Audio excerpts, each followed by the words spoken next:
We're going to get started with our lunch presentation so we stay as close to schedule as possible. I hope everybody's had a really enjoyable lunch. I'm Amanda Roberts. I'm the PLAR coordinator at St. Polytechnic in Calgary, and I'm also a CAPLA board member. Today, it is my honor to introduce to you our lunch keynote speaker, Dr. Michael Bloom. Michael is the Vice President of Industry and Business Strategy of the Conference Board of Canada. Michael's bio is in the program, and he's also been associated with CAPLA since 2001 and is a major influence in scoping out the economic benefits of recognizing learning. You will know Michael from the work he initiated with the Conference Board on brain gain over 10 years ago. And we are very excited to hear about the development of Brain Gain 2, and which we understand is actually in the process. So, ladies and gentlemen, please join me in welcoming Dr. Michael Bloom. Thanks very much. You're very welcome. Appreciate it. It's good to be here with you today, and I've got my trusty clicker, and we'll see if they look at welcome. This looks good. See if we can get my my slides up here. Yeah, Brain Gain 2015 is the theme of my presentation today, and I want to say we've come to this work because we recognized way back when that there was this really matters to Canada, and interestingly, since that time, although there have been some other studies, nobody followed the same kind of rigorous, we thought, independent methodology that we did in the first study. So we decided within the framework of our Center for Skills in Post-Secondary Education, which is supported by some of you in the room today, and I appreciate that, and by about 50 or 60 post-secondary institutions in Canada and governments, we've done this study. It will actually be coming out, the study itself will be coming out in December. So you're getting the first ever preview of the numbers, and I'm going to share that with you this afternoon. I'll be featuring this at our Conference Board Skills in Post-Secondary Education Summit, November 3rd to 5th in Edmonton. There's a plug from me. My team said, you must say that, so no. It's going to be a good event, and I will be sharing some of this information there, and we'll be talking about learning recognition as part of the overall approach. Just to remind you, the original study, and the principal author of the new study was my co-author of the 2001 study, Michael Grant, and I want to thank Michael for the work. He's an outstanding researcher. So we've updated the results, and also we have some ideas for some change, some recommendations I'm going to get to a little bit later. We think the study is timely because this is not a level playing field. Things are getting trickier. Even as you're doing more, there's more to be done. And I'll talk a little bit about that as we go along. There are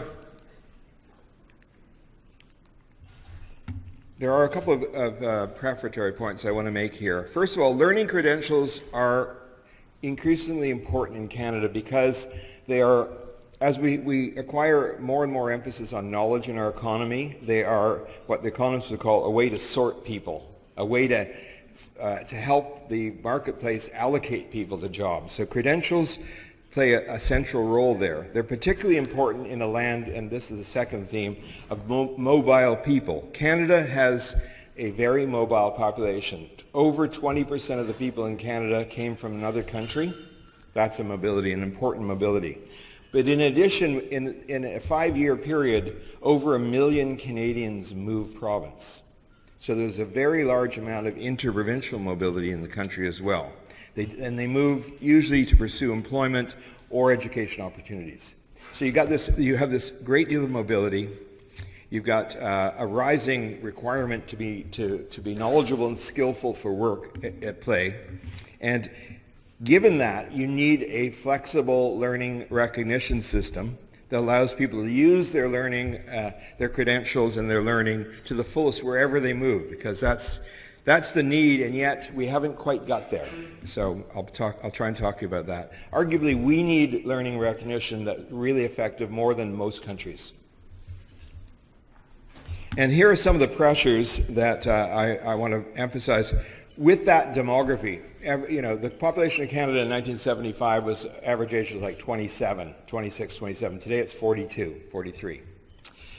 It is not quite every year we get a year older, but it is an important demographic trend which will not change. It is a tide that moves inexorably forward. As a result of that, by 2030, the labor force participation rate of adults over the age of 15 will decline from 67 to about 60% in our forecasts. At the same time, we're increasing or trying to increase immigration. The Conference Board forecast, what they call the long-term forecast, has to build into it an annual immigration into Canada of 1% of population in order to sustain adequate growth in the economy. If you don't have that population coming in, you constrain growth. So there's a real pressure, and yet there's a competition for that talent in the world. I keep now people come from Asia and Europe to see us at the board to talk about how they can attract people back to their source country, you know? And then the Europeans are coming in and trying to figure out how they can integrate people into their societies as well as their economies. So there's that. There's these great inter-provincial flows of people I talked about, and there's also a rising diversity in institutions and in the people who are in those institutions, and that's something we have to factor into the whole situation. What's going on? The other context is that we actually have a very well-educated population. At least this is not the same as saying whether or not they're able to use their education in work, but those are the numbers for some countries. And to give you a sense of why the Canadian number is that high, in 2011-12, full-time equivalents, enrollments for university reached 1 million, and colleges 576,000. So many more people in post-secondary, and the numbers go up, and you see these numbers are we've always had a lot of people in post-secondary. The numbers keep going up, and not surprising. It's a rational response to demand. If your economy wants you to have credentials, post-secondary credentials, what will you do as a rational person? You're going to go get them. Now, a lot of our issue is about what the getting involves here. This is a very interesting, the share of university graduates earning less than the median, and I don't mean the median for university, I mean this is the median income in Canada. By the way, half of immigrants come to Canada with a degree. So what in effect you're seeing is that people are not getting the economic return on their education. And you can see the fields. It varies by field. Partly because of the nature of our economy, partly because of our systems for bringing people in and recognizing them. So despite many years of growth and many positive developments, CAPLA and others are part of that positive movement. I think that the issue is, and we have seen positive change in some of the regulators. We've seen licensing bodies and professional groups.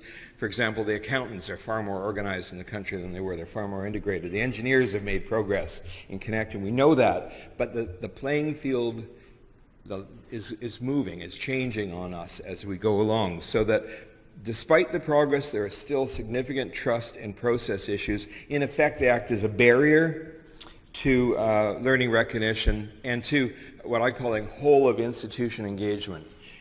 Where you look in the country and you find people working on learning recognition, if you think of your own organizations, your own institutions, and you say, is the leadership making this central to my institution, would any of you be prepared to say that you think the leadership is not making it central to the institution? You can think it if you don't wave. Okay, so that is a real challenge, and you know, in that world, by the way, we surveyed. I'm going to give you some results from the institutions, then from the employers, then from the learners, and draw it together. So remember, we surveyed some, and then we interviewed these people. Canada has more than 50 regulated occupations, 400 regulatory bodies, at least 7 independent credential assessment agencies, 427 recognized post-secondary institutions at least. So it's a big system. We drew some out of the various kinds and to try and understand their perspective. Remember, credentialing is actually even though it may not be central to the functioning of the institution, the credentials themselves are absolutely core to post-secondary institutions. Absolutely core, because they are, the essence of the institution is that we deliver knowledge and skill to people, and we actually say we do it to a high standard. And our credential is our certification that that's been achieved. So that's the brand, as it were in the business, that's the ultimate brand test for a post-secondary institution, is the credential. So they may not make learning recognition front and central, but the actual credentials are absolutely central. And that's part of the issue here. So we saw a range of institutions here gave us some reply. We asked them, first of all, how do you do this? By far the most common, there's a variety of ways that people do it, but by far the most common is internal credit assessment. And not the most efficient, typically, because typically you can find within one institution internal credit assessment being done by every department or multiple departments, sometimes linked to the registrar. It may be effective, but it's not necessarily very efficient. Some places may be, but overall not so. Credit transfer agreements and external agreements articulation are more efficient because they tend to allow recognition to happen on scale. In effect, if it's done one place, it'll be accepted elsewhere. And that ultimately is what we need to get to, is a system that doesn't require people to repeat things that there's no reasonable person would say they need to repeat. I had that experience years ago of being told that somebody said, well, if you've done a degree in history, Canadian history in Ontario or Quebec, you cannot teach that in BC because you haven't done the degree in history, Canadian history in BC. And I thought, I didn't know that history changed so much when you went west, So there's some of that stuff, and we've got over some of it, but there's still some of it going on. And on the colleges are generally more open to PLAR, psychologically open to it in practice. Provinces have invested a fair bit here. The relative lack of internal institutional capacity is an issue. BC, Manitoba, Ontario have made probably a fair bit of progress, but there's still, at the systems level, quite a ways to go. And we have here, this is a question: how confident are you of your ability to assess and recognize learning to the institutions? And what you'll notice is at the bottom of this list, they have much lower confidence about their ability to assess international credentials. And at the bottom are international work experience. So you got the dual issue. The work experience has always been more problematic for institutions. They don't know how to do it. Some people do, some people don't. And then you add to that, it's international. And of course, the source country varies. In the report, we'll have a chart showing the difference by country of origin of the credential. And you won't be surprised to hear that by far the most recognition is going on for credentials coming from the United States and the UK. No surprise there. But we show that against the source of people and what the credential recognition rate is in the report itself.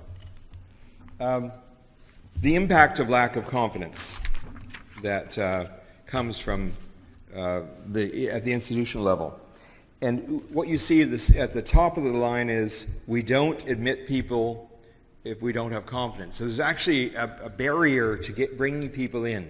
First order is there, and there is a sense that it's going to be expensive to do this right so that we can safeguard our credential. And if it's expensive, that may not be the first thing we're going to spend our money on, right? So we may not even consider people. So there's like the consequence of lack of confidence, in effect, is a not formal barrier, but de facto barriers in amount invested or in the kind of the scale of requirements that increase the risk for people. So on the institutional side, then, there's a real challenge, if you look at the whole system, of getting people to see that they can do this in an effective and efficient way that they can trust that will safeguard their credentials. So the institutions still have a ways to go. Even despite all your good efforts, and I'm sure that you're moving the yardsticks, there's still a ways to go. Let's turn to look at the employers. And one of the findings from this, as you'll see some numbers, is the employers still find learning and credential recognition to be challenging. They did back then, they still do, and if you look at where they find the most challenge, it's all of the international is challenging for them. They still also have some challenges with Canadian work experience and experiential learning, although I think our numbers suggest that we are making progress in that area. And of course what happens, why this matters, is it affects their behavior from hiring, selection of people, hiring of them, but also how they utilize them in the workplace to make optimal use of their skill, how they develop, reward, and promote them. And you know, when you're in a constrained economy, to speak only in economic terms, you want to make the most of people to make sure they can add the most value to what you're doing, and you move them up in the organization. If you have this initial problem, it stays throughout the life course. So here is employers' assessment of the value of a credential. This is kind of the credential and its subcomponents. So first of all, this is on 100. 100 would be a credential is absolutely wonderful. So the credential itself is high value to employers. If you look within it, they look at field of study. Less important is, interestingly, but important is the institution itself and the program. They don't, and much less important are grades. And speaking as an employer, you don't look at grades typically. If the person has the credential and it's from an institution you recognize, you're not looking whether they got a B plus or an A minus on a given course. It's the deciding thing is not that, it's the interview that you do with them. And, you know, knowledge of other graduates. So you get that one makes sense too around, you know, that's a credibility issue. So here's what happens, and this is, I think, interesting that there's 4 scenarios there, how employers weight education versus work experience, and it varies by who you are. So for the Canadian educated with limited work experience, the credential is the selector, and that you could say everybody going, not everybody, but large numbers of people going into entry-level jobs, that's how they're going to do it, more on that end. So if you're new to work, the credential is going to serve as that sorting mechanism. The Canadian educated with work experience, the work experience is counted by employers. And I think the more it gets credentialed, or you know, so that you can weigh it, the more it will be counted. The internationally educated with limited work experience are fairly similar to the domestic Canadian pattern, and but the informal learning amount changes in this equation. So it's a combination, and it varies also, of course, in the licensed professions. You're going to see the importance of the credential go way up. You have to have it. So it's going to be a bigger factor. Confidence of employers with different types of evidence of skill. And look at that. There's a reasonable level of confidence. It's surprising to me in a way that they are not less confident of some of the other stuff. You know, so there's a significant difference, especially around experiential learning internationally. That is a lot lower. Top of the pile, work experience in Canada and credential from inside. They count the work experience and the credential inside their province as equally important, equally valuable. In Canada, I did a survey for some work on innovation. We surveyed a large number of companies and said, do you export your innovative products? And of those who replied yes, when we asked them, where do you export to? The most common answer was to the next province over. This is not the traditional notion of exporting. So, you know, we still have a certain feel for our province. The jurisdictions do matter there, and so it's not only in education that goes on. I'm conscious of time, I'll try and move along with these. How does this lack of confidence affect recruiting? Well, we don't hire people if we don't have confidence in their credential. There's an important element.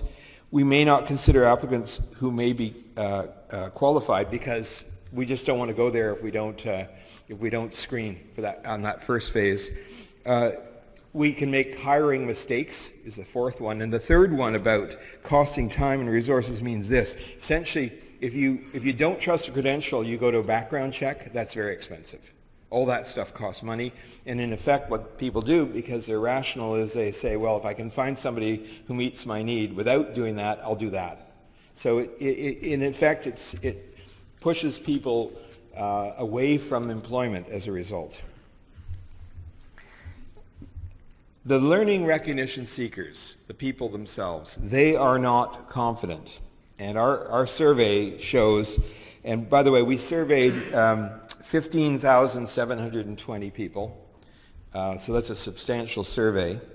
And we found that 1,759 had learning recognition challenges. If you do the math, and the report will show all this stuff, the confidence interval is plus or minus 0.78%, 19 times out of 20. So it's very robust stuff. They don't have confidence, and I'll show you some numbers.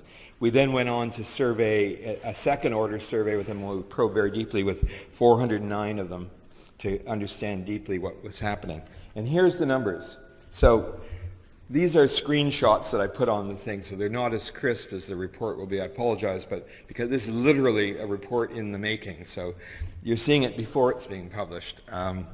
So the results here, you notice, if you take the 174 somewhat confident, or not confident, and then the 72 somewhat confident, you see that there are more than half of them are not confident.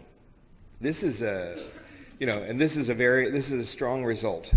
And it indicates we have a significant problem, because if people are not confident, one of the things that happens is they don't do anything. Because there's a cost to learning recognition. So, there's a financial, time, psychological cost. So if they're not feeling they're going to get a good result, they're going to walk away. Some of them will walk away. And that's important. About the people who replied, I should say a few things here. Average age is 48. Average gender is 50. Well, they're 50-50. How do you say that? Not average gender. It's the gender divide is precisely 50-50. I'll reframe that for future presentations. 52% hold university degrees. 67% hold a post-secondary education credential. And 44% are visible minorities, 75% internationally born, 14% are under 35. So that's the kind of a quick profile. Here is what we've found, the numbers for you can compare 2001 and 2015. What we did find is that, relatively speaking, we see this large increase in the number of people from 546 to 844, divided into three categories: internationally credentialed, inter-provincial movement, people with credentials, and experiential learning. So a significant increase in numbers. There has been, I'll show you how to account for that, but some of it is population growth, but there's more than that. And how does that affect employment for these people? Well, there's of course ability to gain employment, and you see that 71% are affected by it. But there's also the issue of, can you do the work in your profession or your field where you are most qualified? And there you see a significant number, about 60% are saying no. Missing opportunities for promotion, 44, and that's because of that. Once you start along this course, it's hard to get over the hump. So you see that, and missed opportunities for training as well. And the training comes to whether people think you are somebody who can take on more, and that's really linked to what they thought of what you have when you come in and where they think you're going in the organization. The training work we've done over the years shows overall training dollars have gone down in Canada, but where they do go, they tend to be targeted at people who are considered high value, high future value. So you can see it goes hand in glove. Here's what we got from our interviewing around examples of current versus desired occupation. Desired means tied to what credential you have. And you can see the classic things. You get the dentist who's now a machinist. I mean, people don't randomly say, I'm a machinist, but I'd like to be a dentist. They say, I'm a dentist by training, but here's where I'm working now. And, technician to doctor, electronics consultant to engineer, electronics engineer. There's the people who are underemployed in the area they're in, or sometimes they're not in their chosen area at all. Of course, that happens to people educated in Canada, but domestically, but not nearly as much of that. So that's a sense. And here we have, the unrecognized learners have below average labor force performance, and that's looking at full, part-time, and not employed. And you see there that the Canadian average is superior to all of the others. Actually, the international credentialed in terms of full-time work are pretty close to the inter-provincial. So the barriers between provinces act substantially like the international barriers. But the important point is, in a labor force of 19 million, these are significant. The numbers there are big numbers. The differences between, they should all go to the Canadian. You know, all things be equal, they ought to get there, and they're not. There's a big gap. Here's some numbers on current and anticipated wages, and we cross-check this against other sources of data about what people actually earn. So we're not just taking, we're taking the results from the surveying, and then we're checking it with other economic data. So what you see is, on average, the increases people are looking for, full-time increases would be about 25,000, part-time 30,000, and not currently employed 30. So very large change in income for an individual if they get recognized. And now I'm going to give some numbers on this. So here is brain gain from reducing unemployment. There's the number of people in the estimate, and our calculation is there's a gain of about $8.7 billion annually by closing the gap. The brain gain on income from closing the gap on employment is $8.7 billion a year. A large number. But there's more. And this is I put this in. This is two scenarios about how to calculate it. That's a little bit technical, but the other calculation, it comes out at 8.41 billion. We did more than one methodology to check, and we have range solutions at the end. So this is following the similar methodology to the one we did in 2001. This other method comes up with a number very close. So one for unemployment is 8.7, one is 8.4. Now, the other big one is underemployment. And you saw that thing where the consultant is not doing the engineering that they were doing elsewhere. When you look at all this, it comes out to 8.3 billion as an impact of if we reduce the underemployment, in other words, to match it with what's in the Canadian, we will get to there's an $8.3 billion pickup. And I remind you, this is the by educational level, this is where people are the categories for people facing barriers to learning recognition by desired credential. So you can see in these numbers, I'll just note that, for example, the PhD number, 35,000, this is in a total stock of Canadian PhDs of under 200,000. So there's a very large, this is a very, very big part of the total capacity in the country. But at every level, it's important. So as I say, to sum the numbers, there you are. Between $13.4 and $17 billion in annual income would be gained by Canadians if the learning recognition gap was eliminated. 844,000 plus people would benefit, and if you do a straight division on the numbers, you're seeing a $16,000 to $20,000 annual personal gain per person. And that varies a lot by the categories, but very large, these are very significant numbers indeed. And the 13.4 to 17 billion compares with 4.1 to 5.9 last time. And to remind you, there's the categories of the holders, immigrant / international. 8% of the international credential holders are actually Canadian citizens by birth. So it's a little bit of a mix in there, but most of them are immigrants. Prior learners and experiential learners, 120, and then these transferees. And that's got a lot to do with, license, regulated professions. There's a lot of that in that mix. So these are the big three. And as I pointed out, if you compare the two, that's a little hard to read, but you'll see it very crisply in the report. We wanted to show you the difference between these three effects.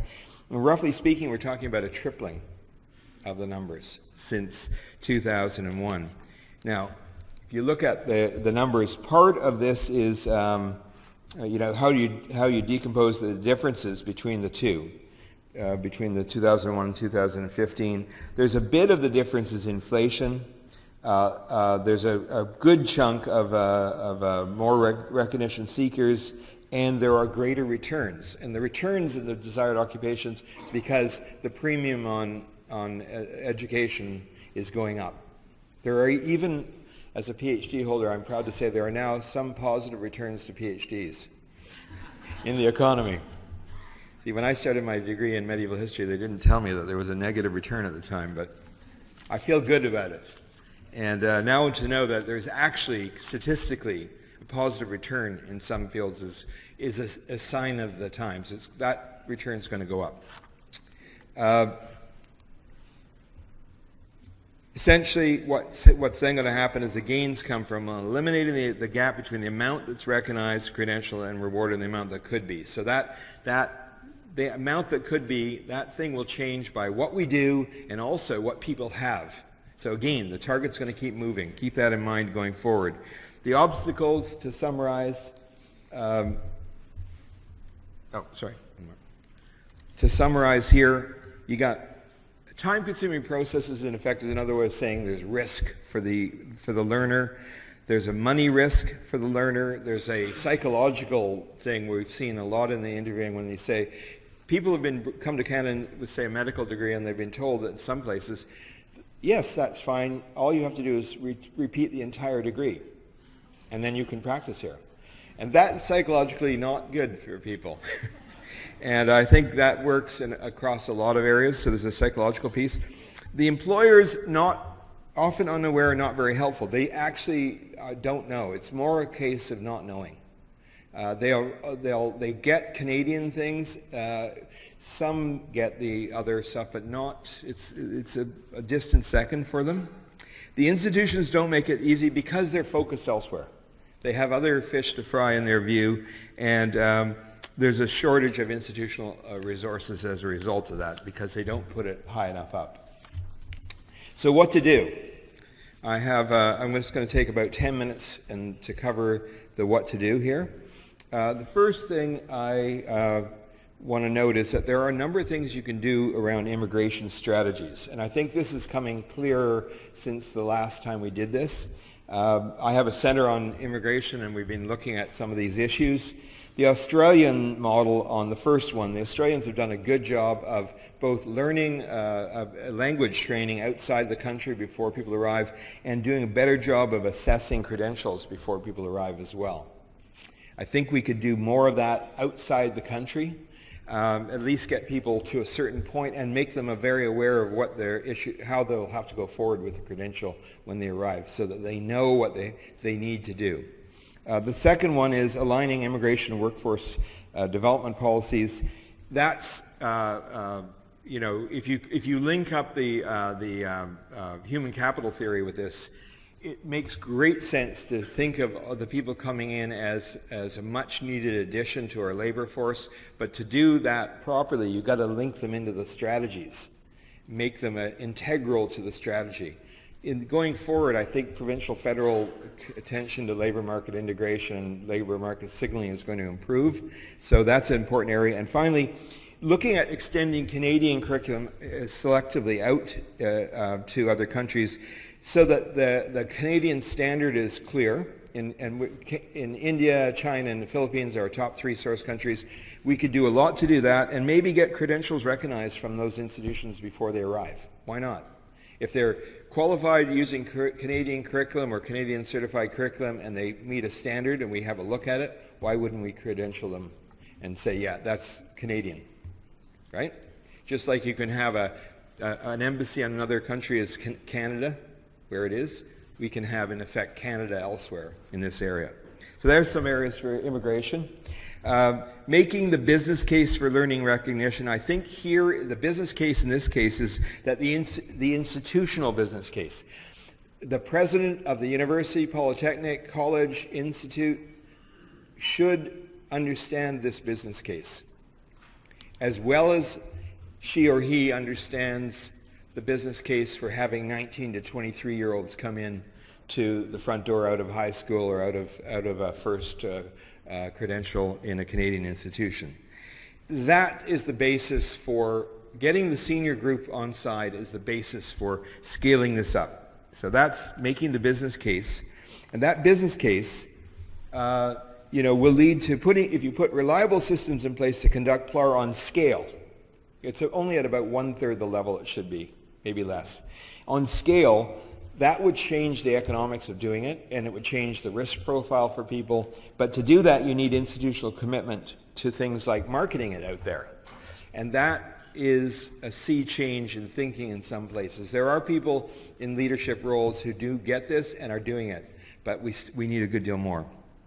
It's only with a sufficient volume that you can amortize the fixed cost through frequent and continual use of this over multiple years. You can build it into your business model.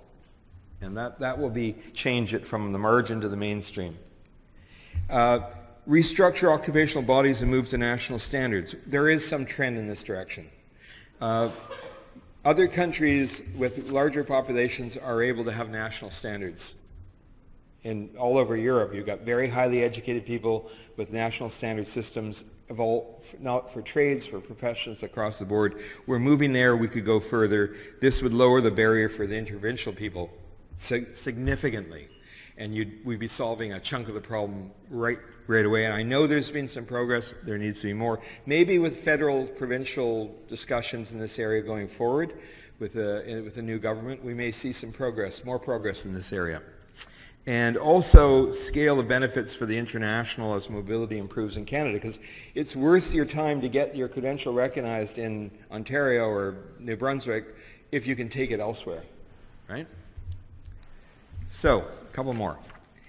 Improving openness and transparency in the systems. It is not a transparent system for the learner. You go into some places and the institution will not show the learners how they run their process. Actually won't share that with them. And boy, if you're thinking about going to do most things in life today, people want to know what they're getting. They expect a level of transparency, and they deserve it. So the credit assessment agencies, which are proactive, do depend on the PSE institutions, and that's the thing.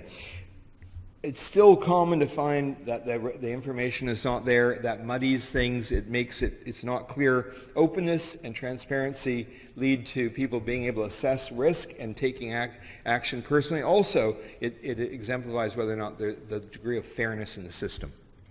I think also employers can there's two more here. Employers can engage in partnerships with PSE and credentialing bodies to implement this in workplaces. They can do much more of that. Connect the recognition system processes with their own recruitment and development systems. And the HR people could do that easily, especially in medium and large business. It's harder in small business because they tend to be, it's more about operation day to day. But medium and large certainly could do it, and with some help, I think smalls could as well. And work with government on private sector credentials. In areas, private sector is very involved with the universities and colleges around research right now.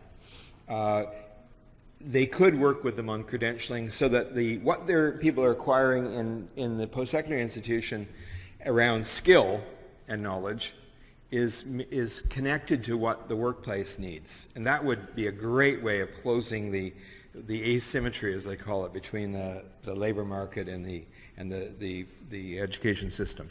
And finally, adopt fairness regimes. Several provinces have brought in fairness regimes to improve performance around learning recognition. Fairness commissioners have a mandate to provide helpful critique. I think that's really helpful in the system, and but most provinces haven't got that yet. Others should consider doing that, and also looking at ways to really engage the regulated professions, that they have a duty for quality, safety, all of those things, absolutely, but encourage more. Some have already gone a long way. There's a considerable gap there. And to conclude then, to say, you've got a great potential impact by improving learning recognition. And you can see that it's going to affect individuals' capacity and what happens when they they take their capacity and use it in work and in their careers. It changes their economic outcome, their quality of work life, and their quality of life. It also improves our capacity for innovation, productivity, and international trade. 3 things we really need to work on. The gap is larger than ever. It's an interesting thing that you can, as employment goes up, sometimes unemployment goes up. You know, there's a phenomenon because what happens is people's behavior changes when the system changes. Here we have a world in which external forces are causing a change in the tide as our external. We're doing more learning recognition, but the gap between the amount we're doing and the amount we need to do is growing. The action here, if we address it, we think this is going to be a core part of our skills and post-secondary education strategy we're producing and talking about at that summit in Edmonton in November. And in our view, this is a good time for governments and education and business, the 3 groups together, to invest more in learning recognition. It will yield a high multiple return for this country, and it will benefit all of us in the room, individual Canadians, the businesses that operate here, and ultimately it will improve our quality of life. Thank you.